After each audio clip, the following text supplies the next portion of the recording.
যেহেতু এখানে অনেক মানুষজনের সমাগম হয় এই অনুষ্ঠান উপলক্ষে এবং সামনের দিনগুলোতে আরও বাড়বে।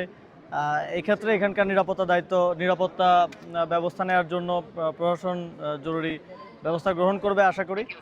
এবং এই আমাদের ঐতিহ্যের একটা আমাদের অনেক পুরনো একটা ঐতিহ্যের অংশ এই স্থাপত্য এবং এই যে অনুষ্ঠান দীর্ঘদিন ধরে হয়ে আসছে, 400 বছর ধরে হয়ে আসছে এবং এই স্থাপত্য প্রায় 400 বছরের পুরাতন। এবং আমাদের এই যে ঐতিহ্য এবং এই স্থাপত্যের যেই নিদর্শন আছে, এটাকে আমরা বাংলাদেশে, পৃথিবীর বুকে তো নাই, বাংলাদেশেই সেভাবে প্রমোট করতে পারি নাই জাতিগতভাবে। আমরা আমাদের এই দীর্ঘদিনের যে ঐতিহ্য এবং স্থাপত্য শিল্পী, এটাকে পৃথিবীর সামনে তুলে ধরতে পারি নাই।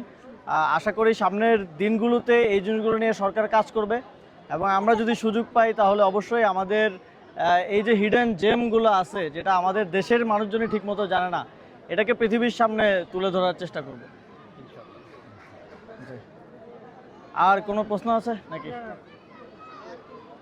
ডিএমপির আর একটা আজকে যতটুকু আমরা জানতে পেরেছি যে ডিএমপি ওনাদের যারা আশুরা কমিটিতে রয়েছে এর সাথে একটা মিটিং, তো সেই ক্ষেত্রে কমিটি আপনাদের সাথে বা ওনাদের সাথে যে বিষয়ে আপনি বললেন, এই বিষয়টা আপনার সাথে শেয়ার করেছি আপনাদের পক্ষ থেকে, কারণ আমি তো জানি না এই বিষয়ে, আমিও অবগত না। ওনারা ব্যবস্থাপনার দায়িত্বে যারা আছেন ওনারা বলতে পারবেন। ডিএমপির সাথে আমাদের একটি যৌথ মিটিং হয়েছে। ঢাকা শহরে যতগুলো ইমামবাড়া আছে এবং অন্য সংস্থা আছে সবার সাথে ডিএমপি একটি সভা হয়েছে। সেই সভায় ডিএমপির পক্ষ থেকে সার্বিক প্রস্তুতি গ্রহণ করা হয়েছে।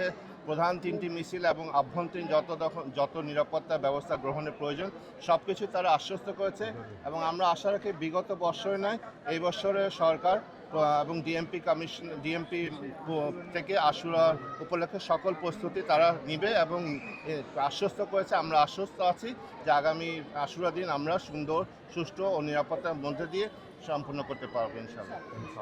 আশা করি এবার আশুরার এই অনুষ্ঠানমালা এবং কর্মসূচিগুলো সকল নিরাপত্তা রক্ষাকারী বাহিনীর সহযোগিতায় এবং ব্যবস্থাপনায় যারা আছেন ওনাদের এই পরিশ্রমের ফলে খুব সুন্দরভাবে আয়োজিত হবে এবং কোনো ধরনের দুর্ঘটনা বা কোনো ধরনের খারাপ ঘটনা ছাড়াই খুব সুন্দরভাবে এবারের যেই অনুষ্ঠানমালা সেটা সম্পন্ন হবে। আপনাদের সবাইকে অনেক অনেক ধন্যবাদ।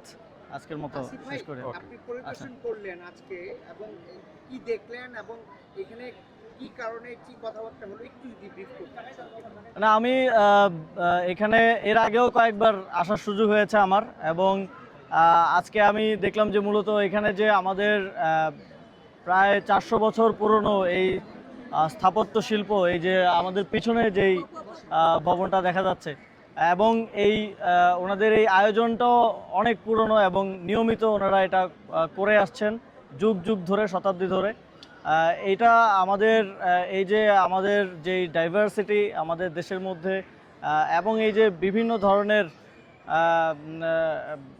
কমিউনিটির যেই বিলিফ এবং তাদের কর্মসূচি বছর জুড়ে থাকে, এটাকেই এই এই প্রোগ্রামের মাধ্যমে এবং এই জায়গার মাধ্যমে ফুটিয়ে তোলা হচ্ছে। এবং আমি মনে করি এই ধরনের প্রোগ্রামগুলোর ক্ষেত্রে সরকারের আরও বড় পরিসরে সহযোগিতার হাত বাড়িয়ে দেওয়া উচিত।